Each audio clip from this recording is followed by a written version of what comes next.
जय Hind. Chat GDP ने जैसे इंटरनेट की दुनिया में क्रांति लाया है, वैसे ही गूगल अब अपना बार्ड एआई लेकर आया है जो कि चैट जीपीटी का टक्कर देगा। हम जानते हैं कि मात्र 5 दिनों में ही चैट जीडीपी ने 10 लाख से भी ज्यादा यूजर्स ले लिए थे और ये यूजर्स कुछ डाटा रिसोर्सेस ले रहे थे जो कि करंट में होना चाहिए था, लेकिन चैट जीपीटी में 2021 तक ही डाटा सीमित है। 2021 तक यानी कि अगर ये इससे हम पूछें कि भारत के राष्ट्रपति का नाम बताए तो ये रामनाथ कोविंद जी का नाम बताएगा। क्यों? क्योंकि 2021 में वही थे। द्रौपदी मुर्मू जी आई हैं 21 के बाद, तो ये चैट जीपीटी के पास नहीं है। और चैट जीपीटी इन्हीं सब कमियों को दूर करने के लिए गूगल से टाई अप करना चाहता था, लेकिन गूगल बोल रहा है नहीं, हम अपना खुद का एआई सोर्स बनाएंगे। जैसे कि आपने अपने मोबाइल में देखा होगा कि पहले जो आपके फ्रंट पे जो गूगल आता था, हेलो गूगल, वो पहले नहीं होता था। उसी तरह ये रिसोर्सेस हैं जो चैट जीपीटी हुई या फिर बार्ड एआई हुई। अब लोग सोचते हैं कि चैट जीपीटी हम कैसे इस्तेमाल करें। हम आगे बात करेंगे बार्ड एआई क्या है और कैसे काम करेगा। पहले जानते हैं चैट जीपीटी चलाएंगे कैसे। देखिए, आप अपने गूगल पे जाइए, गूगल पे इजिली टाइप कीजिए ओपन एआई।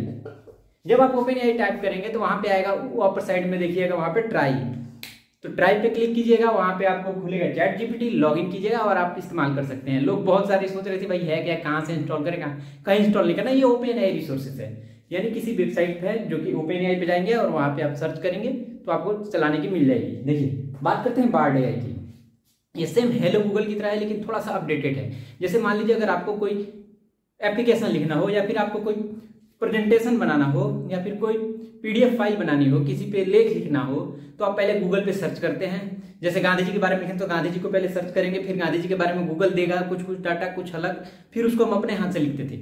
बस इन्हीं सब चीजों को दूर करने के लिए ये दोनों टक्कर कर रहे हैं कि वही काम कौन करेगा, चैट जीपीटी। और इसको टक्कर देने के लिए गूगल ने रिलीज कर दिया बार्ड एआई। अब यही काम ये करेंगे। ऐसा नहीं है कि कुछ नया आ गया जो गूगल बंद हो जाएगा, यूट्यूब बंद हो जाएगा, फेसबुक बंद हो जाएगा, इंस्टाग्राम बंद हो जाएगा। ज्यादा जो बच्चे हैं वो यही सोच रहे हैं भैया इंस्टाग्राम बंद हो जाएगा तो जाएंगे कहाँ। अरे कहीं नहीं भाई, सब रहेगा, लेकिन बस रिसोर्स हो जाएगा ये।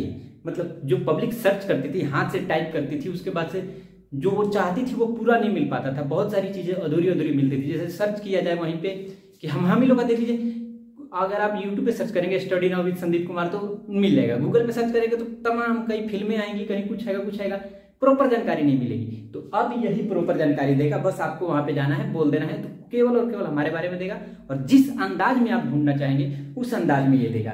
चैट जीपीटी के बारे में तो हमने पूरा बता ही दिया है, आप जाके देख सकते हैं चैट जीपीटी के बारे में। अब चलते हैं बार्ड के बारे में। देखिए, बार्ड एआई में ये है कि अगर आप जो भी प्रेजेंटेशन बनाना चाहेंगे वो एकदम करेंट डाटा से रिलेटेड होगा और जो रिसोर्सेस है, जो डाटा है, इसके पास पूरा है। क्योंकि भारत कई सालों से गूगल सर्च इंजन का ही इस्तेमाल कर रहा है, या फिर हम जो भी चीज अपडेट करते हैं, अपलोड करते हैं, जीमेल पे अपलोड करते हैं, तो डायरेक्ट डाटा कहाँ सेव होता है, गूगल में सेव होता है। और गूगल के थ्रू ही बहुत सारी चीजें चलती है, जैसे यूट्यूब चलता है, पावर्ड बाई फेसबुक भी चल रहा है, जो मेटा है, ये सब इसी के पावर्ड बाई में चल रहे हैं, इसी सर्च इंजन का इस्तेमाल कर रहे हैं, जिस कारण इसके पास इनफ डाटा है। अगर यहाँ पे आप अपना पीडीएफ तैयार करते हैं, अगर इस बार्ड की हेल्प से अगर आप कुछ नोट करते हैं या फिर कोई कहानी लिखते हैं, तो इसके पास इतना डाटा है कि इतना क्लियर लिखेगा कि आप उस पर इंटरेस्ट पैदा करें या फिर आप उसको समझ सकें। लेकिन चैट जीपीटी के पास अभी उतना पर्याप्त डाटा नहीं है भारत के हिसाब से, क्योंकि भारत में सबसे ज्यादा गूगल इस्तेमाल किया जाता है और चैट जीपीटी को डाटा शेयर नहीं कर रहा गूगल।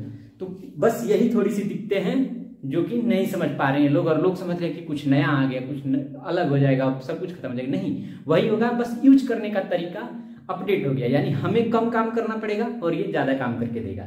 जैसे हम लोगों को कोई पूछता था भाई बताओ 1 न्यूटन कितना किलोग्राम या फिर केजी में होता है, या फिर केजी मीटर सेकंड में क्या रिलेशन होता है, तो हम लोग गूगल करते थे। और गूगल क्या करता था, कई किताबें लिख देता था, नहीं देगा न्यूटन का रिलेशन देगा केजी मीटर पर सेकंड स्क्वायर, लेकिन उसके बाद कई किताबों का नाम लिखेगा, कुछ लिखेगा।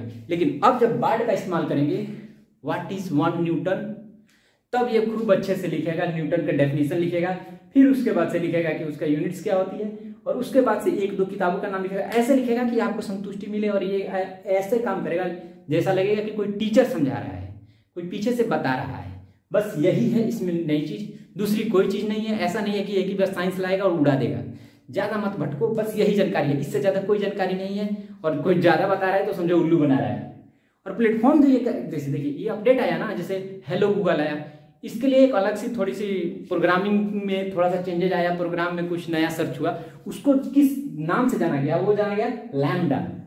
तो लैम्डा का फुल फॉर्म क्या इन लोगों ने रखा था, language model for dialogue application, यानी कि जो हम बोलते हैं वो टाइप हो जाता है अपने आप। जैसे हम बोले study now with Sandeep Kumar, तो वो गूगल पे देखिएगा ऑटोमेटिक टाइप होता है। और ये जो प्रोसेस है ना, जो वॉइस को रीड करता है, वॉइस को रीड करके रिटर्न डाल ला रहा है, ये प्रोसेस कहलाता है lambda, language model for dialogues application. ये यूपीएससी के पॉइंट ऑफ व्यू से बहुत ही इंपॉर्टेंट है। और देखिए जो तत्काल में टेक्नोलॉजी में अपडेट आते हैं ना, वो ज़्यादातर यूपीएससी एसएससी में आते हैं, तो आप इसे ज़्यादातर ध्यान देकर पढ़ें। और कुछ भी इसके ज़्यादा नहीं है, अगर कुछ ज़्यादा है तो